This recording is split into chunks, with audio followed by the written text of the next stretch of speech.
Hello అండి. అందరికీ నమస్కారం. Welcome back to our channel. ఈరోజు స్టోరీ 'మనసున మనసై' ఎపిసోడ్ 32. ఆ సాయంత్రం శృతి ఒక ఖరీదైన హోటల్లో చేతిలో జ్యూస్ గ్లాస్ పట్టుకొని ఏవో తీవ్రమైన ఆలోచనలతో కూర్చొని ఉంది. ఆమె ముఖంలో తీవ్రమైన ఆవేదన, కోపం స్పష్టంగా కనిపిస్తున్నాయి. అసలు తినాలనే ధ్యాసే లేనట్టుగా ఉంది. ఒక్కసారిగా తన అన్నయ్య వైపు తిరిగి ఆక్రోశంతో అంది. నీకేమైనా పిచ్చి పట్టిందా విక్రమ్? ఆ అవంతికకు అంత పెద్ద మొత్తంలో డబ్బిచ్చి నా మనసును ముక్కలు ముక్కలు చేయాలనుకుంటున్నావా? నీ దగ్గర అంతగా డబ్బులు ఎక్కువైపోతే ఆస్తేదో నీ తోబుట్టువునైన నా మొహాన్ పడేయొచ్చు కదా. విక్రమ్ ఏమాత్రం తొందరపడకుండా తల అడ్డంగా ఊపుతూ, నువ్వు ఎంత అడిగితే అంత ఇవ్వడానికి నీ అన్న ఎప్పుడూ సిద్ధంగానే ఉంటాడు శృతి. కానీ నువ్వు నన్ను చాలా తప్పుగా అర్థం చేసుకుంటున్నావు. అనిరుద్ధ్ నిన్ను ఎంత దారుణంగా మోసం చేశాడో, నీ మనసును ఎంతలా గాయపరిచాడో, దానికి నేనిచ్చే ఈ డబ్బుకి ఏమైనా సంబంధం ఉందా? అతను నీ భావాలతో, నీ జీవితంతో ఆడుకున్నాడు. అందుకే ఇప్పుడు ఆ అనిరుద్ధ్‌కి కూడా అదే నరకం అంటే ఏంటో, ఆ నొప్పేంటో కళ్ళారా రుచి చూపించాలనుకుంటున్నాను అన్నాడు. శృతి కళ్ళు పెద్దవి చేస్తూ ఎగతాళిగా నవ్వింది. హా? అంటే ఇప్పుడు నువ్వు ఆ అవంతికను వలవేసి దక్కించుకోవాలని చూస్తున్నావా? అసలు అనిరుద్ధ్ నిన్ను అంత సులభంగా వదిలేస్తాడని ఎలా అనుకుంటున్నావు విక్రమ్? అతను అవంతికను తన ప్రాణం కంటే ఎక్కువగా ప్రేమిస్తున్నాడు. నువ్వు నిప్పుతో ఆడుకుంటున్నావు. శృతి ఆలోచిస్తున్న కొద్దీ ఇదంతా ఏదో వినాశనానికి దారితీస్తుందన్న భయం ఆమెను చుట్టుముట్టింది. ఈ విషయంలో నువ్వు జోక్యం చేసుకోకు విక్రమ్. నా కోసం అని చెప్పి నువ్వు అనిరుద్ధుతో శత్రుత్వం పెంచుకుంటే ఆ పర్యవసానాలను నేను భరించలేను. అస్సలు తట్టుకోలేను. ఆమె గొంతులో వణుకు స్పష్టంగా తెలిసింది. నేనెప్పుడూ అతనితో కలిసిపోవాలని అనుకోలేదు శృతి. విక్రమ్ చాలా కఠినంగా, అంతే గంభీరంగా అన్నాడు. నేను విశ్వనాథ్ ఇండస్ట్రీస్లో పెట్టుబడి పెట్టాలని నిర్ణయించుకున్నాను. ఎందుకంటే ఆ కంపెనీ అందరూ అనుకున్నంత బలహీనమైనదేమీ కాదు. ఒక్కసారి ఆ సామ్రాజ్యం నా చేతికి వస్తే దాన్ని దేశంలోని నెంబర్ 1 స్థానానికి తీసుకెళ్లగలను. శృతి అన్నయ్య వైపు నిప్పులు చెరిగే కళ్ళుతో చూస్తూ, అవంతిక నా జీవితాన్ని నాశనం చేసిన నా పరమ శత్రువు. అలాంటిది నువ్వు తన కంపెనీకి లాభం చేకూర్చి నన్ను బతికుండగానే నరకంలోకి నెట్టాలని చూస్తున్నావా అని నిలదీసింది. కాస్త పాజిటివ్గా ఆలోచించు శృతి. ఒకవేళ నేను తనకి కష్ట సమయంలో దేవుళ్ళ సహాయం చేస్తే ఆ కృతజ్ఞతతో తను నాతో ప్రేమలో పడే అవకాశం ఉందేమో ఆలోచించు. ఒకవేళ తను నిన్ను ప్రేమించకపోతే తప్పుగా అనుకోకు విక్రమ్. నువ్వు ఎంతో గొప్పవాడివి కావచ్చు. కానీ నా దృష్టిలో, నా మనసులో అనిరుద్ధ స్థానం వేరు. అతని కంటే ఆకర్షణీయమైనవాడు, గొప్పవారు ఈ ప్రపంచంలోనే లేరు. శృతి కళ్ళల్లో అనిరుద్ధ్‌పై ఉన్న ఆరాధన, పిచ్చి ప్రేమ ఒక్కసారిగా పొంగిపొర్లాయి. అతని పట్టుదల, అతని గాంభీర్యం, తనని తాను కంట్రోల్ చేసుకోగల అతని వ్యక్తిత్వం. ఇక ఆపు. అసలు అతని తండ్రి ఎలా చనిపోయాడో ఆ నిజం నీకు తెలుసా? విక్రమ్ ముఖంలో భయంకరమైన నవ్వు విరిసింది. చేతిలోని జ్యూస్ గ్లాస్ను నెమ్మదిగా తిప్పుతూ శృతి కళ్ళల్లోకి సూటిగా చూసి బాంబు పేల్చినట్టు అన్నాడు. అనిరుద్ధే తన సొంత తండ్రిని ప్రాణాలతో ఊపిరాడకుండా చేసి చంపేశాడు. ఆ మాట వినగానే శృతి ముఖంలోని ఆరాధన ఒక్క క్షణంలో మాయమైపోయి ఆ స్థానంలో తీవ్రమైన దిగ్భ్రాంతి ఆవరించింది. గుండె ఆగిపోయినంత పనైంది. నేను దీని గురించి 100% సాక్ష్యాలతో చెప్పలేను, కానీ 80 నుండి 90% ఇది అక్షరాల నిజం. విక్రమ్ క్రూరంగా చెప్తూనే ఉన్నాడు. నేను ఇంతకు ముందు అతనితో మంచి రిలేషన్లోనే ఉన్నాను. కాబట్టే ఈ భయంకరమైన నిజాన్ని దాచిపెట్టాను. పైగా అతని టాలెంట్ చూసి ఆ ఒక్క తప్పును పట్టించుకోవాల్సిన అవసరం లేదు అనుకున్నాను. శృతి ఒళ్ళంతా ఒక్కసారిగా వణుకు మొదలైంది. ఊపిరి తీసుకోవడం కూడా కష్టంగా అనిపించింది. కాసేపటి వరకు నోట మాట రాలేదు. వణుకుతున్న తన చేతులతో జ్యూస్ గ్లాస్ని ఎలాగోలా పెదవుల దగ్గరకు తీసుకెళ్లి ఒక్క గుక్క మింగింది. అతను ఎంతటి మహామేధావి అయినా కావచ్చు శృతి, కానీ అతని లోపల ఒక భయంకరమైన రాక్షసుడు ఉన్నాడు. అలాంటి నరహంతకుడిని నువ్వు దేవుడులా ఆరాధిస్తున్నావా? ఒకవేళ నువ్వు మొండిగా అతన్ని పెళ్లి చేసుకుంటే రేపు నీ భద్రతకు, నీ ప్రాణానికి ఎవరు గ్యారెంటీ?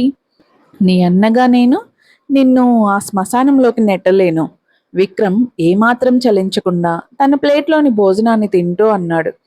లేదు, లేదు, అతను అలా చేయడానికి ఏదో చాలా బలమైన అనివార్యమైన కారణం ఉండే ఉంటుంది. అతను చెడ్డవాడని నా మనసు అస్సలు ఒప్పుకోవడం లేదు. కాసేపు మౌనంగా ఉండి కన్నీళ్లు ఆపుకుంటూ శృతి గొనిగింది. అతను ఎలాంటి వాడో నాకు బాగా తెలుసు విక్రమ్. నేను ఇన్నేళ్లుగా అతని నీడలా అతని పక్కనే ఉన్నాను. అతని శ్వాస గురించి కూడా నాకు తెలుసు. తన చెల్లి పిచ్చి నమ్మకానికి, అమాయకత్వానికి విక్రమ్ విరక్తిగా నవ్వుకున్నాడు. కొంతకాలం క్రితం ఒక భయంకరమైన సీరియల్ కిల్లర్ పట్టుబడ్డాడు శృతి. అతను 10 ఏళ్లకు పైగా ఎవరికీ దొరకకుండా హత్యలు చేస్తూనే ఉన్నాడు. ఆ సమయంలో సమాజంలో అతను ఒక సాధారణ ఉద్యోగం చేస్తూ ఎంతో పద్ధతిగా నటించాడు. చుట్టుపక్కల వాళ్ళంతా అతను ఎంతో నిజాయితీపరుడు, గోవులాంటి దయామయుడు అని అనుకున్నారు. కానీ చివరికి ఏమైంది? ఇక నోరు మొయ్యి విక్రమ్. శృతి తట్టుకోలేక టేబుల్పై గట్టిగా కొడుతూ కోపంతో, ఆవేశంతో అరిచింది. నా జీవితం ఏంటో నాకు తెలుసు. నా అభిప్రాయాలు నాకు ఉన్నాయి. నా విషయంలో జోక్యం చేసుకోకుండా నీ పని నువ్వు చూసుకో. నువ్వు అతని గురించి ఒక్క చిన్న తప్పు మాట కూడా తట్టుకోలేవని నాకు తెలుసు. అందుకే ఇన్నేళ్లుగా ఈ నిజాన్ని దాచిపెట్టి నోరు మెదపలేదు. విక్రమ్ అమాయకంగా మొహం పెట్టి భుజాలు ఎగరేస్తూ అన్నాడు. సరే, నీ చావు నువ్వు చావు. నీ ప్రయత్నం నువ్వు చేసుకో. కానీ గుర్తుపెట్టుకో, రేపెప్పుడైనా నువ్వు మోసపోయి విసిగిపోయి కన్నీళ్లతో వెనక్కి రావాలనుకుంటే నీ అన్నగా నేను, మన కుటుంబం ఎప్పుడూ నీకు అండగా ఉంటాం. నీకోసం తలుపులు తెరిచే ఉంటాయి అని అన్నాడు. నాకు అవసరం ఎప్పటికీ రాదు. నన్ను నేను పోషించుకోగలను. నాకు సొంత ఆస్తులు ఉన్నాయి. శృతి పట్టుదలగా అంది. అయితే అనిరుద్ధ్ నీకు చాలా బాగానే జీతం ఇస్తున్నాడన్నమాట. విక్రమ్ ఏగతాళిగా ఆట పట్టించాడు. విక్రమ్ వారి కుటుంబానికి ఏకైక వారసుడు కావడంతో శృతి ఇల్లు వదిలి బయటకు వచ్చినప్పటి నుండి తన ఆత్మగౌరవం కోసం కుటుంబం నుండి ఒక్క రూపాయి కూడా ఆశించకుండా బతుకుతోంది. మిగతా విషయాలు, అతని వ్యక్తిగత జీవితం పక్కన పెడితే అతను ఒక అద్భుతమైన బాస్, చాలా గొప్ప బాస్. అతను నాకు భర్తగా ఎప్పటికీ దక్కకపోయినా సరే నేను అతని పక్కన ఒక సేవకురాలిగా ఉండటానికైనా సిద్ధంగా ఉన్నాను. శృతి స్థిరంగా కళ్ళల్లో నీళ్లతో తన గ్లాస్ని పైకెత్తింది. ఇక అవంతికను దక్కించుకోవడానికి నీకు నా ఆల్ ద బెస్ట్. నువ్వు అనుకున్న ఏ అమ్మాయినైనా నీ మాయలో పడేయగలవని నాకు తెలుసు. ఈసారి కూడా అలాగే జరగాలని కోరుకుంటున్నాను అంది. ఖచ్చితంగా అలాగే జరుగుతుంది. విక్రమ్ ఎప్పుడూ ఓడిపోలేదు. విక్రమ్ గర్వంగా క్రూరమైన నవ్వు నవ్వుతూ తన గ్లాస్ని ఆమె గ్లాస్కి బలంగా తగిలించాడు. ఒక వారం తర్వాత విశ్వనాథ్ ఇండస్ట్రీస్ గురించిన లేటెస్ట్ హాట్ టాపిక్ గాసిప్ను అనిరుద్ధ్తో పంచుకోవడానికి వినయ్ అనిరుద్ధ్ గ్రూప్లో ఉన్న అతని ఆఫీస్ రూమ్లోకి నవ్వుకుంటూ అడుగుపెట్టాడు. ఆ శృతి అన్నయ్య విక్రమ్ ఉన్నాడు చూసావా, వాడు విశ్వనాథ్ ఇండస్ట్రీస్లో ఇన్వెస్ట్ చేయడానికి తెగ ఇంట్రెస్ట్ చూపిస్తున్నాడట కదా. కానీ అవంతిక మాత్రం ఇప్పటి వరకు వారికి సరైన సమాధానం చెప్పలేదని బయట గట్టిగా టాక్ నడుస్తోంది. వినయ్ మొహం నిండా నవ్వుతో చెప్పాడు. అంతేకాదు, వాడు అవంతికను ఎలాగైనా బయటకు తిప్పాలని దొరికిన ప్రతి అవకాశాన్ని వాడుకుంటున్నాడట. డిన్నర్కి రమ్మని, హైకింగ్కి వెళ్దామని, ఆర్ట్ గ్యాలరీకి వస్తావా అని తెగ అడుగుతున్నాడట. వాడు అవంతికను పడేయడానికి రకరకాల ప్లాన్లు వేస్తున్నాడు. కానీ మన అవంతిక మాత్రం అస్సలు తగ్గట్లేదు. వాడిని అస్సలు పట్టించుకోకుండా లైట్ తీసుకుంటుంది. మన విక్రమ్ గారికి ఇప్పటికి బాగా జరిగింది. కిరణ్ మధ్యలో అందుకున్నాడు. ఆయన పెద్ద ప్లేబాయ్. ఆయన పాత గర్ల్ ఫ్రెండ్స్ అంతా ఒకరిని మించి ఒకరు ఉండేవారు. పైగా వాడంటే పిచ్చిగా పడి చచ్చేవాళ్ళు. వాళ్ళతో బ్రేకప్ అయ్యాక కూడా అందరితో ఫ్రెండ్లీగా మెయింటైన్ చేయడం ఆయనకే చెల్లింది. అలాంటిది మన అవంతిక గారు ఆయన మాటలకు అస్సలు పడట్లేదంటే నిజంగా గ్రేట్. ఆ మాటలు వినగానే అనిరుద్ మొహం కోపంతో గంభీరంగా మారిపోయింది. అతనికి ఈ విషయమేమీ అస్సలు నవ్వు తెప్పించలేదు. పని పేరుతో విక్రమ్ తన భార్యను బయటకు రమ్మని అడగడం చాలా చీప్గా, మర్యాద లేకుండా, సిగ్గు లేకుండా చేసే పనిలా అనిపించింది అనిరుద్కి. తన మొహానికి దెబ్బ తగలడం వల్ల వారం రోజుల నుంచి తను ఇల్లు దాటి బయటికే రాలేదు. అనిరుద్ధ్ పొడిగా అన్నాడు. ఆ మాట వినగానే వినయ్, కిరణ్ ఇద్దరూ ఒక్కసారిగా షాక్ అయ్యారు. అదేంటి, ఎలా దెబ్బ తగిలింది? అనిరుద్ధ్ కాసేపు సంకోచించి ఆపై నెమ్మదిగా మా అమ్మ తనని కొట్టింది అని చెప్పాడు. కళ్యాణ్ విషయంలో జరిగిన గొడవ వల్లేనా ఇదంతా? అవును. అనిరుద్ధ్ తన ల్యాప్టాప్ స్క్రీన్ మించి చూపు పక్కకు తిప్పుతూ అన్నాడు. టేబుల్ మీద ఉన్న కాఫీ కప్ అందుకొని ఒక సిప్ వేసి బాధగా అన్నాడు. వారం నుంచి తను నాతో ఒక్క ముక్క కూడా మాట్లాడలేదు. మరి మీ అమ్మ అలా కొట్టినప్పుడు కనీసం తన బాధలో ఉన్నప్పుడైనా తను కాస్త కోలుకునేలా నువ్వు మాట్లాడలేదా? వినయ్ అడిగాడు. అనిరుద్ధ్ లేదు అన్నట్టు తల ఊపాడు. పోనీ తన మూడ్ బాగు చేయడానికి ఏదైనా గిఫ్ట్ లాంటిది ఇవ్వలేదా? కిరణ్ అడిగాడు. అనిరుద్ మళ్ళీ లేదు అన్నట్టు తల అడ్డంగా తిప్పాడు. అది విని వినయ్, కిరణ్ ఇద్దరు గట్టిగా నిట్టూర్చారు. అవంతిక ఎందుకు అనిరుద్ను వారం రోజులుగా పట్టించుకోకుండా వదిలేసిందో అర్థం చేసుకోవడానికి పెద్ద తెలివి అవసరం లేదు. తను నన్ను వదిలేసి విడాకులు తీసుకోవాలనుకుంటుంది. ఒకవేళ నేనే వెళ్ళి నీకేం కావాలి అని అడిగితే తను విడాకుల పేపర్లు కావాలి అంటుంది. అనిరుద్ధు చాలా నీరసంగా అన్నాడు. నేను తనని సంతోషపెట్టాలని చూస్తే నువ్వు ఇదంతా నాటకం ఆడుతున్నావు. నీకు నాపై నిజంగానే అంత శ్రద్ధ ఉంటే ముందు నాకు విడాకులు ఇచ్చేయి అంటుంది. అవంతిక నోటి వెంట ఎప్పుడూ విడాకులనే మాటే వస్తుందేమోనని అతను కనీసం మాట్లాడడానికి లేదా ఏదైనా చేయడానికి కూడా భయపడుతున్నాడు. అనిరుద్ధ్ పరిస్థితి చూసి వినయ్కి, కిరణ్కి జాలి వేసింది. అనిరుద్ధ్ అన్ని విషయాల్లోనూ విక్రమ్ కంటే 1000 రెట్లు బెటర్. కానీ ఎందుకో అతని పర్సనల్ లైఫ్ మాత్రం ఇలా ఎప్పుడు గందరగోళంగా తయారవుతుంది. ఎందుకంటే అతనికి ఇలాంటి విషయాల్లో అస్సలు అనుభవం లేదు. ఏదైనా సరే రెండోసారో మూడోసారో అయితే ఈజీగా హ్యాండిల్ చేయొచ్చు. కానీ మొదటిసారి ఎదురైనప్పుడే కదా అసలు తిప్పలన్నీ. మొదట ఈ చిన్న అడ్డంకిని ఎలాగోలా దాటాలి. అప్పుడే ముందు ముందు అంతా సాఫీగా సాగుతుంది. అలాంటప్పుడు నువ్వు తనని ఏమీ అడగకుండా డైరెక్ట్గా ఏదైనా గిఫ్ట్ కొనిచ్చేయి. వినయ్ ఐడియా ఇచ్చాడు. మంచి జ్యువెలరీ ఏదైనా కొనుక్కెళ్ళు. అమ్మాయిలకి నగలంటే చాలా ఇష్టం. తనకి ఇష్టం లేదు. నేను తనెప్పుడూ నగలు గట్రా వేసుకోవడం చూడలేదు. అనిరుద్ధ్ అన్నాడు. పోనీ కాస్మెటిక్స్, బ్యూటీ ప్రొడక్ట్స్ లాంటివి అమ్మాయిలందరూ అవి వాడుతూ ఉంటారు కదా. కిరణ్ సలహా ఇచ్చాడు. తను అవేమీ వాడదు. నేను ఒకసారి తన రూమ్కి వెళ్ళినప్పుడు చూశాను. అక్కడ ఒక ఫేస్ వాష్ తప్ప ఇంకేమీ లేవు. అయినా భార్యకు గిఫ్ట్గా ఒక చిన్న ఫేస్ వాష్ ఎలా ఇస్తాడు? అయితే ఆ ఫేస్ వాషే కొనివ్వు. వినయ్ నవ్వుతూ అన్నాడు. దాని మీద దుమ్ము పట్టి ఉంది. చూస్తుంటే తను దాన్ని కూడా సరిగ్గా వాడుతున్నట్లేదు. అనిరుద్ధు సమాధానమిచ్చాడు. అవంతిక మిగతా అమ్మాయిల్లా కాకుండా ఇంత డిఫరెంట్గా ఉంటుందని వినయ్ అస్సలు ఊహించలేదు. అన్నిటికంటే ఆశ్చర్యకరమైన విషయం ఏమిటంటే అనిరుద్ధ్ గ్రూప్కి ప్రెసిడెంట్ అయిన మన అనిరుద్ధు గుట్టు చప్పుడు కాకుండా ఒక అమ్మాయి రూమ్లోకి దూరి అక్కడ ఏమేమి ఉన్నాయో, ఆ ఫేస్ వాష్ మీద దుమ్ము కొట్టుకుపోయిందో లేదో అని గమనించడం. ఇక వినయ్కి, కిరణ్కి ఏం మాట్లాడాలో పాలుపోలేదు. బట్టలు, చెప్పులు, హ్యాండ్ బ్యాగ్లు, తను ఖచ్చితంగా బట్టలు చెప్పులు వేసుకుంటుంది కదా, బ్యాగులు కూడా వాడుతుంది కదా. వినయ్ వదలకుండా ఐడియాలు ఇస్తూనే ఉన్నాడు. మీ అమ్మ కొట్టినందుకు తను చాలా బాధపడుతూ ఉంటుంది. నువ్వు ఏదో ఒక యాక్షన్ తీసుకునే వరకు తను నీతో మాట్లాడదు. నిజానికి నాకైతే అవంతిక గారు మిగతా అమ్మాయిలా అనిపించట్లేదు సార్, కిరణ్ అన్నాడు.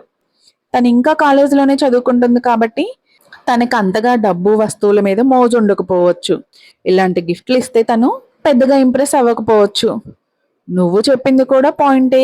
వినయ్ బుర్రలో ఒక ఆలోచన మెరిసింది. గిఫ్టులు హెల్ప్ అవ్వచ్చేమో కానీ ఇక్కడ అంతకంటే ముఖ్యమైన విషయం ఏంటంటే భర్త కాస్త చొరవ చూపించి భార్యకి దగ్గరవ్వాలి. అంటే నీ ఉద్దేశం? అనిరుద్ధ్ అడిగాడు. అదే, కాస్త దగ్గరికి తీసుకోవడం, ముద్దులు పెట్టడం లాంటివి. కిరణ్ నవ్వుతూ గుర్తు చేశాడు.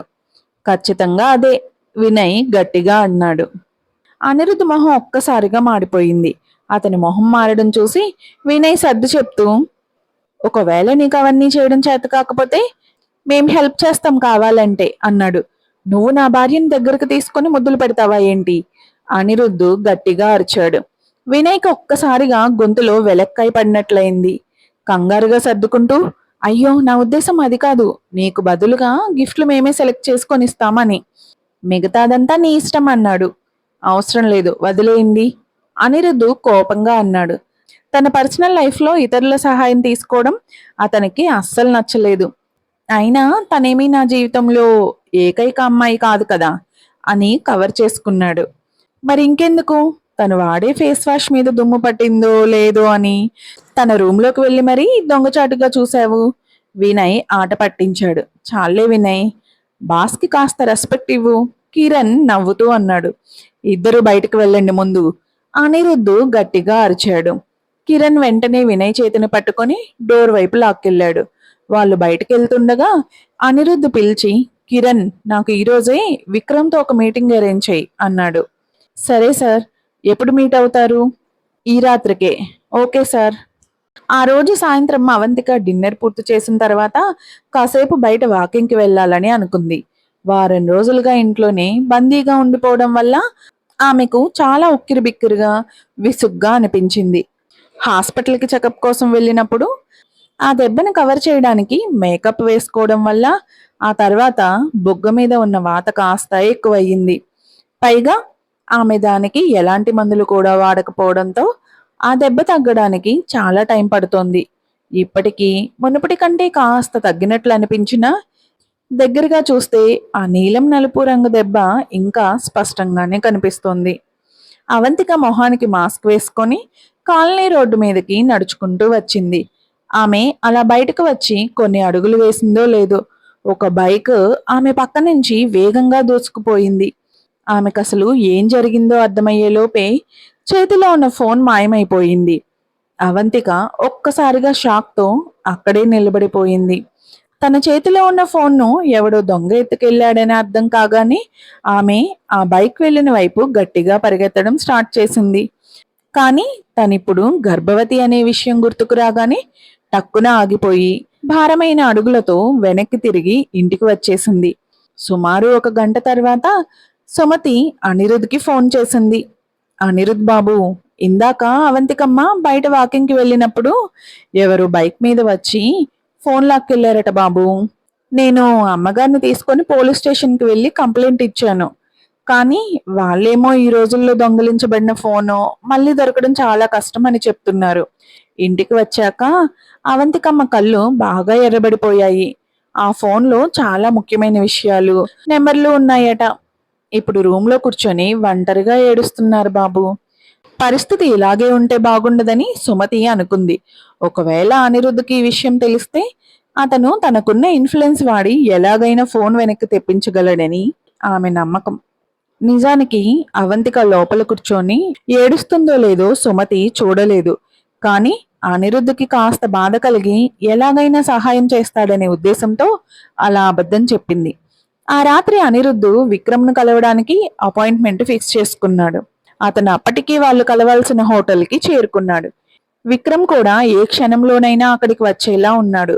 కానీ సుమతి నుంచి ఫోన్ రాగానే అనిరుద్ధ్ ఒక్క నిమిషం కూడా ఆలోచించకుండా వెంటనే ఒక నిర్ణయానికి వచ్చేశాడు. విక్రమ్ ఆ హోటల్కి వచ్చేసరికి అక్కడ అనిరుద్ధ్ లేడు. కేవలం కిరణ్ మాత్రమే కూర్చొని ఉన్నాడు. అది చూసి విక్రమ్ కనుబొమ్మలు ఎగరేస్తూ, ఏంటి మీ బాస్ ఎక్కడా అని అడిగాడు. నన్ను క్షమించండి విక్రమ్ గారు, అనిరుద్ధ్ గారు ఇప్పుడే అర్జెంట్ పని మీద బయటకు వెళ్ళారు. ఇంట్లో ఏదో అర్జెంట్ పని పడడంతో ఆయన వెళ్లాల్సి వచ్చింది. మిమ్మల్ని కలిసి విషయం చెప్పమన్నారు. కిరణ్ చాలా మర్యాదగా సర్ది చెప్పాడు. ఇంత సడన్ గా జరిగిందంటే నమ్మాలా ఏంటి? విక్రమ్ వెటకారంగా నవ్వాడు. నన్ను కలవడం ఇష్టం లేక ఇలాంటి సిల్లీ రీజన్ చెప్పి తప్పించుకున్నారా ఏంటి? ఒకవేళ అనిరుద్ధ్ గారికి మిమ్మల్ని కలవడం ఇష్టం లేకపోతే ఆయన ముఖం మీదే చెబుతారు. కానీ ఇలా లాస్ట్ మినిట్ లో తప్పించుకునే రకం కాదు. కిరణ్ గట్టిగానే చెప్పాడు. ఆయన ఎవరికీ భయపడరు. విక్రమ్ సీట్లో కూర్చొని కిరణ్ వైపు చూస్తూ, నాకు తెలిసినంత వరకు ఆయనకి వాళ్ళ ఫ్యామిలీతో పెద్దగా మంచి రిలేషన్స్ లేవు కదా. మరి అంతగా ఎవరికి ప్రాబ్లం వస్తే నన్ను ఇలా మధ్యలో వదిలేసి వెళ్తారు అని అడిగాడు. ఆయన భార్యకి కిరణ్ క్లుప్తంగా సమాధానమిచ్చాడు. ఆ మాట వినగానే విక్రమ్ నోరు మూసుకున్నాడు. నిజానికి అనిరుద్ధ్ గారు మిమ్మల్ని ఎందుకు కలవాలనుకున్నారంటే అవంతిక గారితో మీరు నడుపుతున్న బిజినెస్ డీలింగ్స్ గురించి మాట్లాడడానికి. నేను మధ్యలో మాట్లాడడం తప్పు కావచ్చు, కానీ ఒక విషయం చెప్పాలి. అనిరుద్ధ్ గారికి అవంతిక గారంటే చాలా ఇష్టం. మీరు ఆమెకు ఎంత దూరంగా ఉంటే మీకే అంత మంచిది. విక్రమ్ కాసేపు ఆలోచించి, ఇదంతా కాదు కిరణ్, నువ్వు మా కంపెనీలోకి వచ్చేయచ్చు కదా. నీకిక్కడ అనిరుద్ధ్ ఇచ్చే జీతం కంటే చాలా ఎక్కువ ఇస్తాను అన్నాడు ఆఫర్ ఇస్తూ. ఆ మాటకి కిరణ్ ఏం మాట్లాడాలో తెలియక కాస్త ఇబ్బందిగా మొహం పెట్టాడు. వీడియో నచ్చితే లైక్ చేయండి, మీ ఫ్రెండ్స్తో షేర్ చేయండి. కొత్త వీడియోల కోసం సబ్స్క్రైబ్ చేసుకోవడం మర్చిపోకండి. మీకేమనిపించిందో